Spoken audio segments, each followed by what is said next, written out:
আমরা যদি আল্লাহ রাসূল সাল্লাল্লাহু আলাইহি ওয়া আলিহি ওয়াসাল্লামের জীবনের দিকে একটু খেয়াল করি, তাহলে দেখবো যে নবী হওয়ার আগেও কিন্তু আল্লাহ রাসূল সাল্লাল্লাহু আলাইহি ওয়াসাল্লামের এই ক্যারেক্টারিস্টিক্স গুলো ছিল, এই ফিচার গুলো ছিল। উনি মানুষের অনেক কাজে এসেছেন, তিনি মানুষকে সাপোর্ট করতেন, বিপদে তাদের পাশে দাঁড়াতেন, তাই না? তিনি তো অফিসিয়ালি 40 বছর বয়সে নবী হলেন, যদিও আল্লাহর এলেমে তিনি অনেক আগে থেকেই নবী।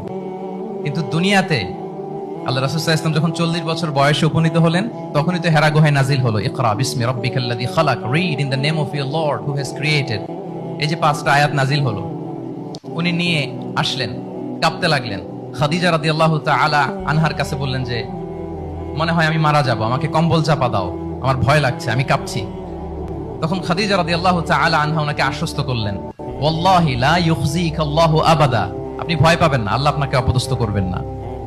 ইন্নাকা লা তাসিলুর রাহিমা ওয়া তাসদুকুল হাদিসা, নিশ্চয় আপনি আত্মীয়তার সম্পর্ককে বজায় রাখেন, আপনি সব সময় সত্য কথা বলেন। ওয়া তাহমিলুল কাল্লা, আপনি মানুষের বোঝা বয়ে দেন। ওয়া তাকসিবুল মা'দুমা, যার উপার্জন করার কোনো সক্ষমতা নেই তার জন্য আপনি উপার্জন করেন, তাকে আপনি ফিনান্সিয়াল সাপোর্ট করেন। ওয়া তাকরিউদ দাইফা, আপনি মেহমানকে খাওয়ান। ওয়া তুঈনু আলা নাওয়াইবিল হক, সত্য যেখানে বিপন্ন সেখানে আপনি সত্যের বীর সেনানী হয়ে দাঁড়িয়ে যান। তো এই ফিচার যাদের মধ্যে থাকে, এমন ব্যক্তিত্বকে আল্লাহ তাআলা কখনোই অপমান করতে পারেন না। আপনি চিন্তিত হবেন না, ডোন্ট ওয়ারি অ্যাবাউট ইট, কোনো ভয় নাই, কোনো চিন্তা নাই, আপনি আশ্বস্ত হন। তাহলে দেখেন, এই যে 6টা গুণের কথা খাদিজা রাদিয়াল্লাহু তাআলা আনহা বললেন, এগুলো কিন্তু রাসূল সাল্লাল্লাহু আলাইহি ওয়াসাল্লাম নবী হওয়ার আগের গুণ। অর্থাৎ 40 বছর বয়সে তিনি উপনীত হওয়ার আগেই উনার এই অভ্যেস ছিল যে উনি অন্যের বোঝা বইয়ে দিতে হেল্প করতেন, মানুষকে সাপোর্ট করতেন। যার উপার্জন করার সুযোগ নাই, ক্ষমতা নাই, তাকে তিনি উপার্জন করে দিতেন, মানে তাকে ফিনান্সিয়ালি সাপোর্ট করতেন, মেহমান খাওয়াতেন।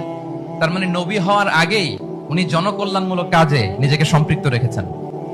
মানুষকে তিনি সাপোর্ট করতেন, মানুষকে হেল্প করতেন, উনি মানুষের কাজে লাগতেন। আর যে মানুষের কাজে লাগে, মানুষের উপকারে আসে, জনকল্যাণমূলক কাজে নিজেকে সম্পৃক্ত রাখে, বাই ডিফল্ট সে নেতা, বাই ডিফল্ট সে কি নেতা হয়ে যায়। তাহলে to serve before to lead, নেতৃত্ব এটা আসলে পজিশনের সাথে সম্পৃক্ত না, ইটস অল অ্যাবাউট ইনফ্লুয়েন্স। আপনার বাবা নেতা ছিল, আপনি ছেলে, তো আপনি নেতা, এটাকে নেতৃত্ব বলে না। আপনি যদি মানুষকে প্রভাবিত করবার ক্ষমতা হাসিল করেন, মানুষের কাজে আসেন, আপনাকে যদি সমাজে কাজে লাগে, আপনি মানুষকে সাপোর্ট করেন, তখন আপনি নেতা হয়ে ওঠেন। তাহলে রাসূল সাল্লাল্লাহু আলাইহি ওয়াসাল্লামের লিডারশিপটা যদি বুঝতে হয়, প্রথম কথা হচ্ছে ওনার লিডারশিপের প্যাটার্নটা ছিল সার্ভেন্ট লিডারশিপ, মানে সার্ভিস দেওয়ার মধ্য দিয়ে উনি নেতা বনে গেছেন। নবী হওয়ার আগেই ওনার মধ্যে এই ট্রেড ছিল, উনি মানুষকে সার্ভিস দিতেন। আরবিতেও একটা কথা আছে, সাইয়্যিদুল কওমি খাদিমুহুম, মানে যিনি সমাজের নেতা তিনি হবে সমাজের সবচেয়ে বড় খাদেম।